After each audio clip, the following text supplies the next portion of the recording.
నమస్కారం.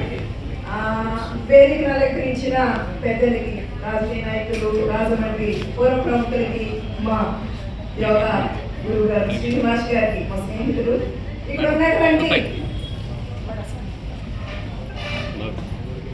అందరికీ నమస్కారం. అదేవిధంగా అక్కడ రికార్డ్ చేయడానికి వచ్చి రికార్డ్ చేసి రికార్డును అందుకోబోతున్న ఇక్కడ ఎవరైతే సాధకులు యోగ శిక్షకులు వచ్చారో వారందరికీ కూడా అభినందనలు.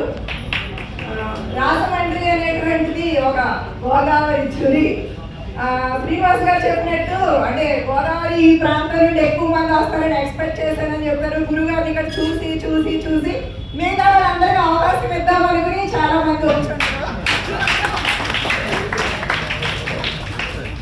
యాక్చువల్గా చెప్పాలంటే అందరూ చాలా మాట్లాడేశారు. సింధు చెప్పింది,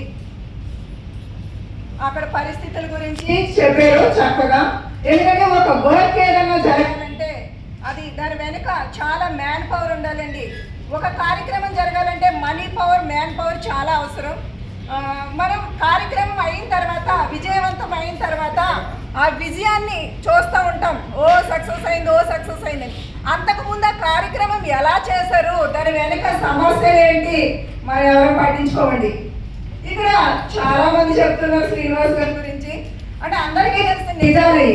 కానీ ఇప్పుడు మనం చూసినట్టయితే ఒక పిల్లని ఇవ్వాలంటే 10 ఎకరాల పొలం ఉండాలి, కానీ అబ్బాయి వ్యవసాయం చేయకూడదు. దేశం కాపాడటానికి జవాను కావాలి, కానీ నా కుటుంబం నుంచి వెళ్ళకూడదు. ఒక మంచి యోగా గురువు కావాలి, నా కుటుంబం నుంచి వెళ్ళకూడదు. ఎందుకంటే నేను నా ఫ్యామిలీ లైఫ్ మిస్ అవుతాను. కానీ ఈవేళ శ్రీనివాస్ గారు బయటకు వచ్చి చేశారంటే వాళ్ళ ఫ్యామిలీ సపోర్ట్ కి మనందరం కూడా ధన్యవాదాలు చెప్పాలి. ఎందుకంటే ఫ్యామిలీ చాలా మిస్ అవుతారు, పిల్లలు మిస్ అవుతారు, కుటుంబం మిస్ అవుతుంది, అమ్మ మిస్ అవుతుంది, అందరూ మిస్ అవుతారు. గురువు మనకు దగ్గరగా ఉంటారు, ఫ్యామిలీకి దూరంగానే ఉంటారు. కాబట్టి మరొక్కసారి గట్టిగా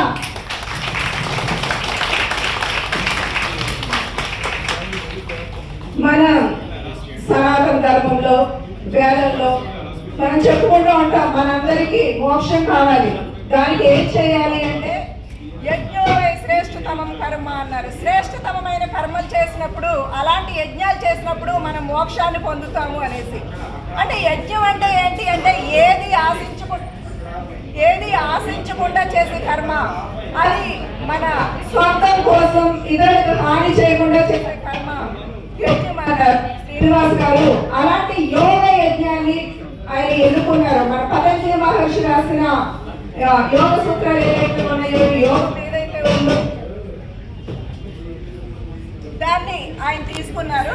రామ్దేవ్ బాబాయ్ వారి యొక్క శిష్యరేఖల్లో మేమిద్దరం కూడా ట్రైనింగ్ తీసుకున్నాము. అక్కడ నాకు పరిచయం, వారి యొక్క పరిచయం 16 సంవత్సరాల నుంచి మా పరిచయం. కానీ కొన్నాళ్ళు మేము కలిసి నడిచిన తర్వాత వారు బయటకు వచ్చేసి విస్తృతమైన కార్యక్రమాలు చేశారు. నేను ఇంటి వరకే పరిమితమయ్యాను. ఈ మధ్యకాలంలో అరకులో ప్రోగ్రామ్ చేసినప్పుడు అక్కడ స్కూల్స్ తిరుగుతున్నారు, నీకు ఇలాంటి వాతావరణం అంటే ఇష్టం కాబట్టి నువ్వు కూడా వచ్చి పార్టిసిపేట్ చేయొచ్చు కదా అన్నారు. నాకు వీలు కలిగింది. నా కుటుంబ సభ్యులు కూడా నన్ను పంపడానికి వాళ్ళు ఇంటి బాధ్యతలని వాళ్ళు తీసుకున్నాను, పంపించారు.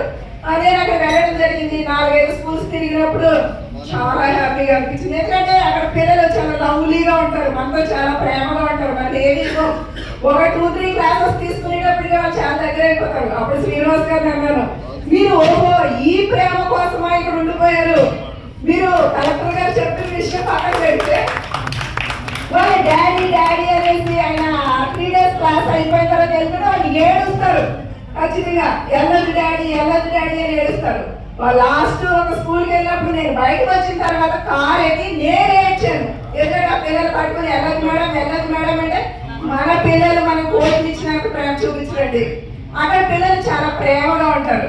కాబట్టి ఈయన కలెక్టర్ గారు ఏదైతే ఒక మాట చెప్పారో దాన్ని ఈయన ఒక యజ్ఞంగా భావించి, ఇందాక రుద్రదేవి గారు చెప్పారు మన భవిష్యత్ అంతా మన పిల్లలు, అలాంటి పిల్లల్ని శ్రీనివాస్ గారు తయారు చేశారు అనేది మనకి చాలా అవసరం. ఎందుకంటే స్కూల్స్ ని మన పిల్లలు కూడా మనకి యాక్టివేట్ చేయడం, దానికి గవర్నమెంట్ సపోర్ట్ కూడా మనకి చాలా అవసరం. ఎందుకంటే ఏదైనా కార్యక్రమం చేయాలంటే మనం వ్యక్తిగతంగా ముందుకెళ్ళడం కాకుండా మన ప్రభుత్వం యొక్క అనుమతితో వెళ్ళినప్పుడు మనకి చాలా సపోర్ట్ ఉంటుంది. మనం దాన్ని మరింత ఈజీగా చేయగలుగుతాం. కాబట్టి ఇక్కడ చాలా మంది మాట్లాడినప్పుడు ఒక మాట చెప్పారు. పతంజలి శ్రీనివాస్ గారు ఏది ఆశించకుండా యోగా చెప్తారు, ఏది ఆశించకుండా యోగా చెప్తారు. చాలా బాగుంది వినడానికి. ఇంకొకటి ఎవరో చెప్పారు, ఆయన ఐటీ ఉద్యోగం కాదు, ఒక ఇంజనీర్ కాదు, ఒక టీచర్ కాదు, మరి ఆయన ఎలా పని చేయగలుగుతున్నారు? కలెక్టర్ గారు అక్కడ బాగానే ఇవ్వలేదు. ఎందుకంటే నేను వెళ్ళి చూశాను. ఆయన ఏదో చిన్న రూమ్లో ఉన్నారు. అక్కడ ఎక్కలు వస్తాయి, కోమలు వస్తాయి, చాలా వస్తాయి. ఆయనకు బండి ఉందండి, ఏంటో ఆల్టో కారు అనుకుంటాను. అది పాపం పరిగెడుతుంది, చక్రాలన్నీ అరిగిపోయి అయినా పరిగెడుతుంది ఆయనతో పాటు. ఆయన ప్రయాణం అంతవరకే. ఆయన పోషణ ఎలా జరుగుతుంది అంటే నెల కలెక్టర్ గారు అక్కడి నుంచి అంటారంటే మరి గవర్నమెంట్ నుంచి వస్తాయి, కానీ నిదానంగా వస్తాయి, ఎప్పుడో వస్తాయి. ఈ లోపల బండ్లో అయితే పెట్రోల్ పోయాలి, ఆయన అయితే తిండి తినాలి. కూడా మా హరిప్రసాద్ ఉన్నాడు, తనకు కూడా ఆయన పోషణ నిమిత్తం ఇవ్వాలి. ఇవన్నీ ఎలా జరుగుతున్నాయి? ఎందుకంటే నేను అంతకుముందు ఆలోచించలేదు, దగ్గర నుండి చూసినప్పుడు అనిపించింది చాలా. ఎందుకంటే ఒక సంస్థ కానీ ఒక పని కానీ జరగాలంటే మనీ పవర్, మ్యాన్ పవర్ రెండు ఉండాలండి. అవునా కాదా? డబ్బులు అవసరం లేదండి. ఎలా వస్తున్నాయి శ్రీనివాస్ గారికి? అంటే మన విజయోత్సవ సభ అరసవిల్లి నుంచి ప్రారంభించారు. అరసవిల్లి అయిన తర్వాత విశాఖపట్నం అయింది. తర్వాత తునిలో జరిగినప్పుడు మా పాత మిత్రుడు కేఎస్ఎన్ మూర్తి గారు అక్కడ మాట్లాడారు శ్రీనివాస్ గారి గురించి. మాట్లాడుతూ ఒక మాట చెప్పారు, గురువులు చాలా మంది ఉంటారు భారతదేశంలో, గురువులు కొదవలేదు. మన గురు పరంపరలో ఏముందంటే గురువుల్ని మనం కాపాడుకోవాలి, గురువుల్ని మనం పోషించుకోవాలి. పోషణ నిమిత్తం గురువు దేని గురించి బాధపడకుండా మనం ఎప్పుడైతే చూసుకున్నామో ఆ గురువు నుంచి మనం ఎక్కువ విద్యను పొందగలుగుతాము.